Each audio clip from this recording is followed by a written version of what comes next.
राज्यसभा में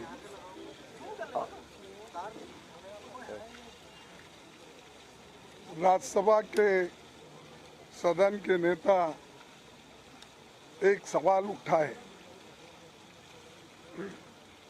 और वो जो सवाल उन्होंने उठाया था हमारे सदन को कोई संबंध नहीं था, क्योंकि डेमोक्रेसी के बारे में जो राहुल जी ने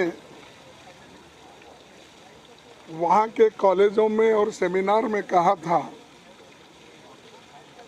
उस बात को उन्होंने राज्यसभा में उठाया।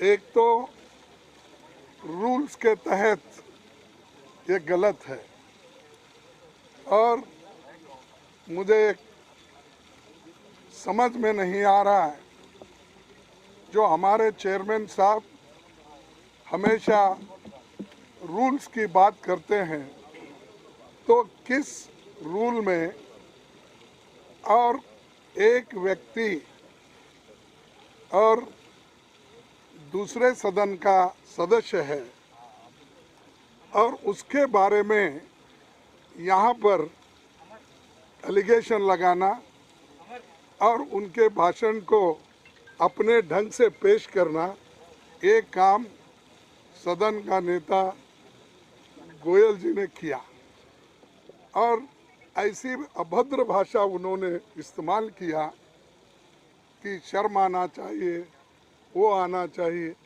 अरे जो चीज़ें राज्यसभा में आप बोल नहीं सकते,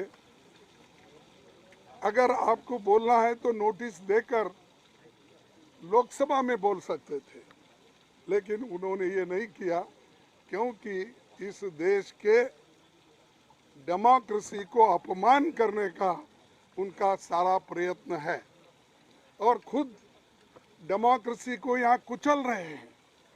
डेमोक्रेसी को और संविधान को कोई जगह मोदी जी के राज्य में नहीं है और बीजेपी के राज्य में नहीं है, क्योंकि हर एक ऑटोनमस बॉडी का वो मिसयूज कर रहे हैं, हर एक एजेंसी का वो मिसयूज कर रहे हैं और कोई नोटिस नहीं, रूल ऑफ लॉ नहीं है, लेकिन वो मन माने जैसा एक डिक्टेटर देश को चलाता है वैसा ही वो काम यहाँ पर कर रहे हैं।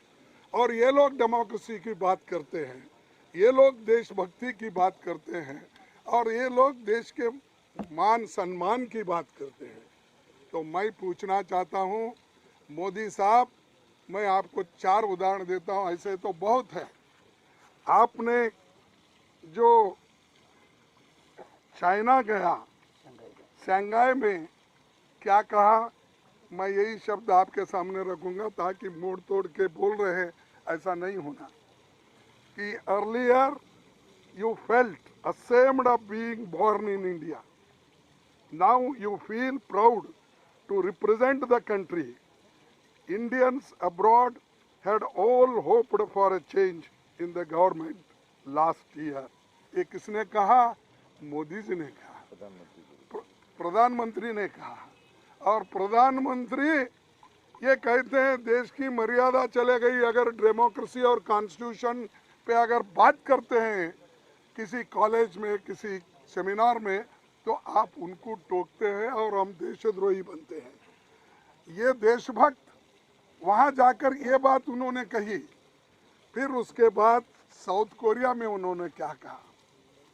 साउथ कोरिया में भी यही कहा, earlier people would lament, they would ask what sin they have committed to have been born in India. A businessman wanted to leave the country for better opportunities abroad, but these people are now saying that they will come back even if their incomes are lower than in other. यानी 70 साल में जो कुछ इस देश में हुआ या जो इंडस्ट्रियलिस्ट बढ़े, जो इन्वेस्टमेंट हुआ, उसकी उन्होंने ऐसा कंडम किया कि उस वक्त के बिजनेसमैन बेकार थे, उस वक्त के लोग बेकार थे, उस वक्त के लोगों को कोई इज्जत नहीं थी, सिर्फ इन्हों आने के बाद ही इज्जत बढ़ा दी, ये उन्होंने इसमें कहा। फिर उन्होंने और एक बात कही कनाडा में, उन्होंने वहाँ क्या कहा, देखिए उन्होंने ये कहा कि जिनको गंदगी करनी थी वो गंदगी करके चले गए, पर हम सफाई करेंगे। और दूसरी बात भी कहे, मैं ज़्यादा नहीं कुछ बोल, अरे गंदगी तो आप कर रहे हैं, डेमोक्रेसी को आप डिस्ट्रॉय कर रहे हैं, संविधान के धज्जे उड़ा दे रहे हैं, और सब एजेंसी को हाथ में लेके हर अपोजिशन पार्टी को दबाने का, कुचलने का, सप्रेस करने की बात आप कर रहे हैं। और ये ऐसा है, चोर उल्टा कोतवाल को डांटे, हाँ, उल्टा चोर कोतवाल को डांटे, ये ऐसे हैं, खुद तो डेमोक्रेसी को खत्म कर रहे हैं और डेमोक्रेसी को बचाने के लोग हैं वो। तो ये कहावत भी है और सबको मालूम भी है। और एक बात, जो यूएई में गए, वो यूएई में मोदी जी क्या बोले, देखो पहले की गवर्नमेंट लेथार्जी थी और वो काम नहीं कर सके, तो हम और प्रायोरिटी बेसिस पे, यानी और भी बहुत से हैं जो अभी परसों कल कर्नाटक में कुछ दूसरे जगह भी, जो इंसान, जो व्यक्ति इस देश का प्रथम नागरिक है या प्राइम मिनिस्टर है, अगर वो जाके बाहर ये सब बातें बोल सकते हैं, अगर राहुल जी जाकर वहाँ पर सेमिनार में, डिबेट में अगर बात कहे तो अपराध हो जाता है। तो ये उनको समझ में आना चाहिए। लोग खुद डेमोक्रेसी को कुचल रहे हैं, वो लोग ये सब बातें कर रहे हैं। इसीलिए आप सभी पार्टी के लोग, हमने यही कहा, देखो भाई आपको ये मसला उठाना भी है, आप उस सदन में उठा सकते हैं जिस सदन के वो सदस्य हैं, इस सदन के वो सदस्य नहीं है। तो इसीलिए हम आपके सामने ये बात कहने के लिए सभी पार्टी के नेता, 16-17 पार्टी के नेता लोग आए हैं। और हम क्या डिमांड कर रहे हैं, हम ज्वाइंट पार्लियामेंट्री कमेटी बिठाओ, जेपीसी बिठाओ अदानी के इशू पे, उसको डाइवर्ट करने के लिए, वो इशू को अलग करने के लिए ये बीच में उठते ही उनको 10 मिनट का टाइम मिला और मुझे सिर्फ 2 मिनट भी बोलने नहीं दिए। यानी ये क्या है, मैं किसी की कमजोरी नहीं बोल रहा हूँ, ये क्यों ऐसा डिस्क्रिमिनेशन हो रहा है। और जब अदानी की बात हम उठाते हैं, जेपीसी की उठाते हैं, तो फौरन एक तो माइक भी बंद होता है, दूसरे तरफ हंगामा भी शुरू होता है। ये जो है, इसके लिए आज भी हम जेपीसी डिमांड कर रहे हैं, सब मिलके इसके लिए एक हैं और हम लड़ेंगे इसके लिए।